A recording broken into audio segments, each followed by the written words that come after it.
महाराज श्री से जुड़ने के लिए और श्रीमद् भागवत कथा, श्री राम कथा, भजन श्रवण के लिए लाल बटन को दबाकर चैनल को सब्सक्राइब करें। उदाहरण देने के लिए हमने इसको कह दिया, सुनाया। ध्यान देना, भटक मत जाना, एकाग्रता के साथ। भले गीत है लेकिन इस पर ध्यान दें।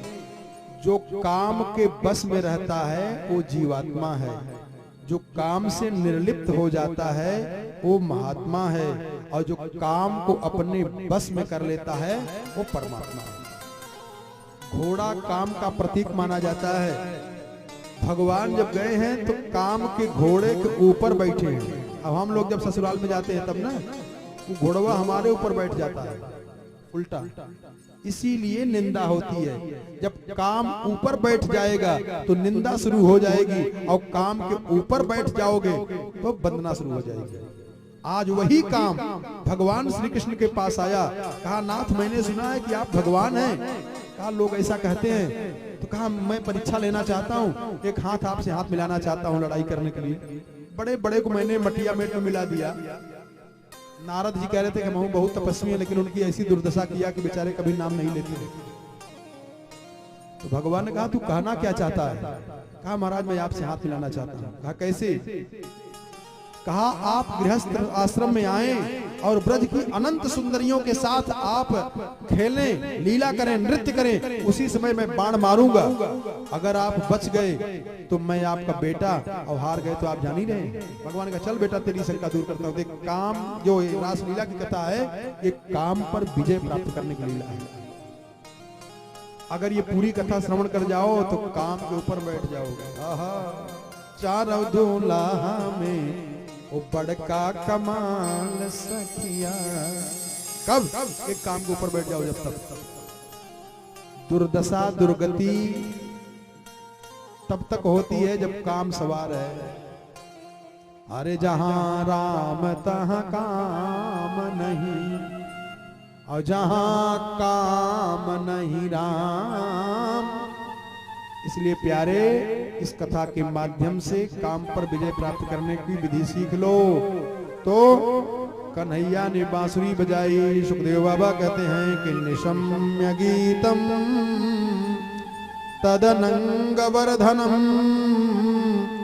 और ब्रज स्त्रियः कृष्ण गृहीत मानसा, आजग्मुरन्योन्यमलक्षितोद्यमा, सयत्र कांतो जवलोल कुंडला। भगवान ने बांसुरी जब बजाई तो निशम्य गीतम तद अनंग वर्धनम, वो जो काम अनंग है उसको अंग नहीं है, उसको अंग जमना शुरू कर दिया। हाँ, शरीर में होना शुरू कर दिया। और कहते हैं भगवान ने बांसुरी बजाई, और जब बांसुरी बजाई है, ध्यान देना, पहली बार जब बांसुरी बजाए थे तो संसार के समस्त जीव जंतु मोहित हुए, और दूसरी बार जब बांसुरी बजाए हैं कि निशम्य गीतम तदनंग वर्धनम, ब्रज स्त्रियः कृष्ण गृहीत मानसा। उन ब्रज की स्त्रियों के मन को खींचा है भगवान इसी बांसुरी के स्वर के द्वारा, और उसमें वही गोपी जाएंगी जिन जिन गोपी के वासना रूपी वस्त्र का परमात्मा ने अपहरण करके और वासना रूपी वस्त्र का परिमार्जन करके उपासना बना करके दिया था। अब वही गोपी आएंगी, वही उन्हीं के कान में बांसुरी की आवाज जा रही है, सब नहीं सुन पा रहे हैं। और जरा सरल करके बताऊं, समझो। राम रावण का जब युद्ध हुआ था तो उसमें भालू, बंदर, राक्षस सब मर गए थे ना? मरे थे कि नहीं? बहुत लोग मर गए थे। तो भगवान ने क्या कराया? अरे सुधा वृष्टि भई दूदल ऊपर,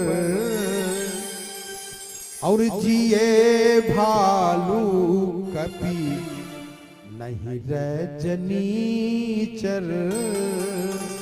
अमृत की बरसात हुई दोनों दल पे, लेकिन बंदर भालू जी गए और राक्षसाए मरे के मरे रह गए, नहीं उठ पाए।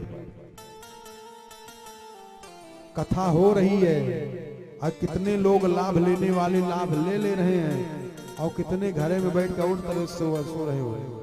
चला दो जने फंसा है, तिवारी जी को ठेका लिए कथा कराने को, बाबा फंस के आया। अब यह 8 दिन चिल्लाना ही चिल्लाना है। कहाँ है हम लोग फंसे? फिर होगा कथा, टीवी पे तो आ ही रही है। अरे सुधा वृष्टि भई दुहदल ऊपर, जिए भालू कपी नहीं रजनी चर। सदा वृष्टि भई दुहदल ऊपर, क्या बात है?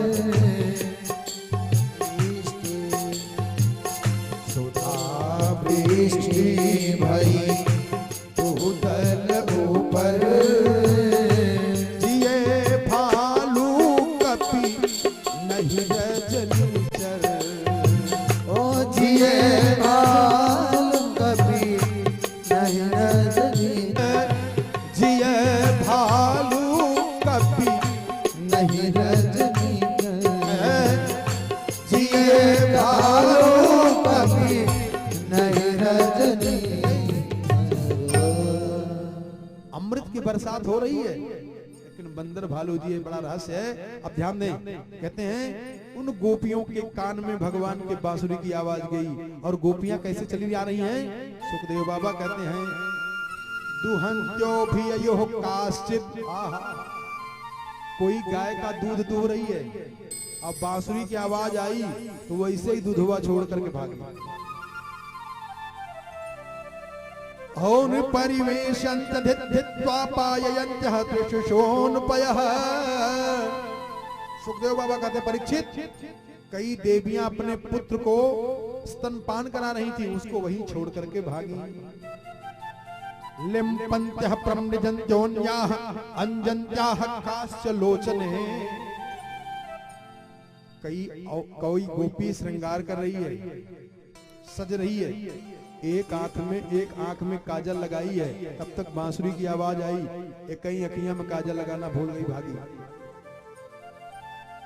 और जब पहुंची हैं रात में, चांदनी रात है, क्या गजब की कथा है। चांदनी रात में जब पहुंची हैं गोपियां, तो भगवान खड़े हो गए और खड़े होकर कहा स्वागतम वो महाभागा प्रियम किम करवाणि वह प्रजस्या नामयम काचित ब्रोता गमन कारणम। सो स्वागतम गोपियों, आपका स्वागत है, स्वागत है। आइए बताइए हम आपको प्रसन्न करने के लिए क्या करें। और एक बात बताओ, इतनी रात में जंगल में क्यों आई हो? गोपियों को बड़ा कष्ट हो रहा है, बताओ। बांसुरी बजा करके बुलाए, अब करें क्यों आई हो? 10 श्लोक में भगवान ने प्रश्न किया है, रजन्येसा घोर रूपा। इतनी रात में घर परिवार छोड़ के यहाँ चली आई, जंगल में क्यों?